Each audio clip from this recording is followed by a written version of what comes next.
সেপ্টেম্বরের ১১ তারিখ, ২৩ বছর আগে বিশ্বের ইতিহাসে সবচেয়ে ভয়াবহ জঙ্গি হামলা হয় আমেরিকায়। এ হামলায় নিহত হন ৭৮টি দেশের প্রায় ৩,০০০ মানুষ। আর এরপর থেকেই পাল্টে যায় বিশ্বের রাজনীতি। এই হামলার অজুহাতে মধ্যপ্রাচ্যের বিভিন্ন মুসলিম দেশে বর্বরতা চালায় জর্জ বুশ। শুধু তাই না, পুরো যুক্তরাষ্ট্র জুড়ে হামলা হয় নিরপরাধ সাধারণ মুসলিমদের উপর।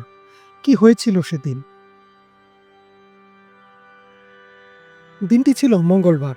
সকালে আমেরিকান এয়ারলাইন্সের ফ্লাইট 11 বোস্টন থেকে লস অ্যাঞ্জেলেসের উদ্দেশ্যে ছেড়ে যায়। বিমানটিতে মোট যাত্রী ছিলেন ৮১ জন আর ক্রু মেম্বার ১১ জন। উড়ার ১৫ মিনিট পরেই ৫ জন বিমানটি হাইজ্যাক করে নেয়। তারা সাধারণ যাত্রী ও পাইলটদের অস্ত্রের মুখে জিম্মি করে বিমানের নিয়ন্ত্রণ নিয়ে নেয়। এমনকি তাদের মধ্যে একজন প্রশিক্ষিত পাইলটও ছিলেন। জঙ্গিরা বিমানের গতিপথ বদলে নিউ ইয়র্কের দিকে নিয়ে যায়।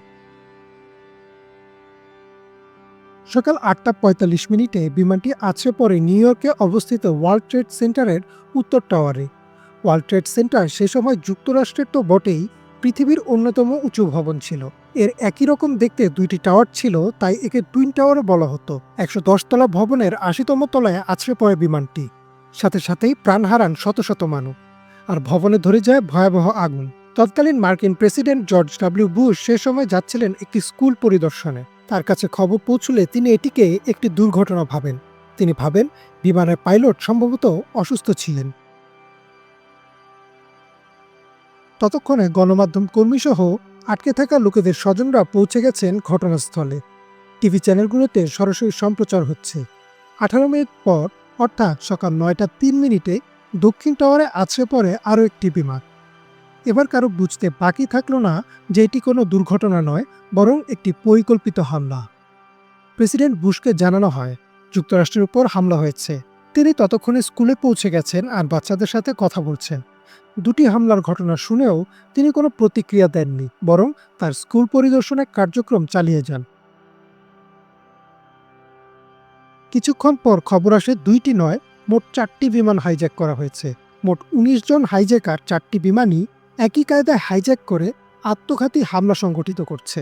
টুইন টাওয়ারে হামলার প্রায় পৌনে ১ ঘন্টা পর, অর্থাৎ ৯টা ৪৫ মিনিটে হাইজ্যাক হওয়া তৃতীয় বিমানটি আছড়ে পড়ে যুক্তরাষ্ট্রের প্রতিরক্ষা মন্ত্রণালয়ের সদর দপ্তর পেন্টাগনে। হামলার ফলে পেন্টাগনের পশ্চিম দিকের ভবন পুরোপুরি ধসে যায়।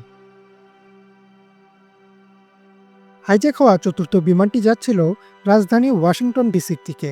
ধারণা করা হয় এর লক্ষ্য ছিল হোয়াইট হাউস অথবা যুক্তরাষ্ট্রের পার্লামেন্ট ভবন। তবে সেই বিমানে থাকা যাত্রীরা হাইজ্যাকারদের বিরুদ্ধে পাল্টা প্রতিরোধ গড়ে তোলেন।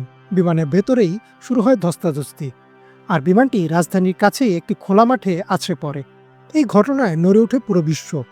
আনুষ্ঠানিকভাবে নিহতের সংখ্যা দাঁড়ায় ২,৯৯৬ জন, যাদের মধ্যে মোট ৭৮টি দেশের নাগরিক ছিলেন।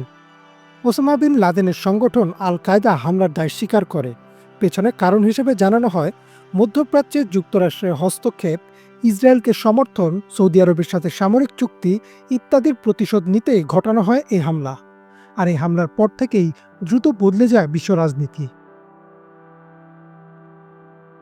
৯/১১ হামলার পর জঙ্গিবাদ দমনের নামে আফগানিস্তান সহ মধ্যপ্রাচ্যের বেশ কিছু দেশে সামরিক আগ্রাসন চালায় যুক্তরাষ্ট্র। এতে প্রাণ হারান বহু নিরপরাধ মানুষ। শুধু মধ্যপ্রাচ্যই না, যুক্তরাষ্ট্রে থাকা মুসলিম সম্প্রদায়ের লোকেদের উপরও হতে থাকে হামলা।